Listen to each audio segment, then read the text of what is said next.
আপনার ঘর বাড়ি কিচ্ছু নাই, আপনি অজানা ভাবে চলে আসছেন? রাতে ছিলাম, রাতে একটা মসজিদের পাশে বসেছিলাম। সারা রাত?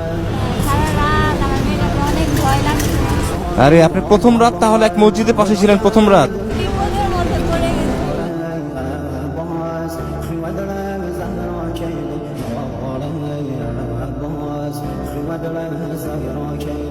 কি এটা মামুনি? কি এটা? ওজন মেশিন কত করে? কত করে? হ্যাঁ, আসসালামু আলাইকুম। ওয়ালাইকুম আসসালাম। আপনাদেরই তো এটা না? কত করে ওজন বাপা? 5 টাকা 10 টাকা? আচ্ছা, আপনার মেয়ে তো এইভাবে রাস্তায় বসে আছেন কেন?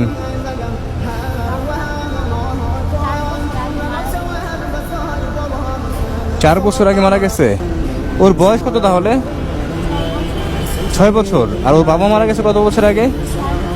4 বছর আগে। ঢাকায় আসছেন কতদিন হলো? 2 দিন হলো আসছি। আপনার ঘর বাড়ি কিচ্ছু নাই, আপনি অজানা ভাবে চলে আসছেন। তো রাতে যদি উনি জায়গা না দিত তখন কি করতেন? রাতে ছিলাম, রাতে একটা মসজিদের পাশে বসেছিলাম। আরে আল্লাহ, এতটুকু একটা মেয়েকে নিয়ে আপনি, মেয়ে মানুষ আপনিও, দুইজনই রাস্তার মধ্যে ছিলেন আপনারা মসজিদের পাশে। আল্লাহ রে আল্লাহ,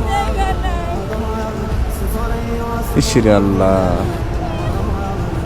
আপনাদের তো এই পরিবেশে থাকার মতো মানুষ মনে হচ্ছে না আমার, যে এই পরিবেশে আপনারা থাকবেন। এখন ভাই, আমাদের তো বাবা নাই, কেউ নাই, আমাদের দেখার মতো কেউ নাই। তো এইভাবে কতদিন থাকবেন আপু?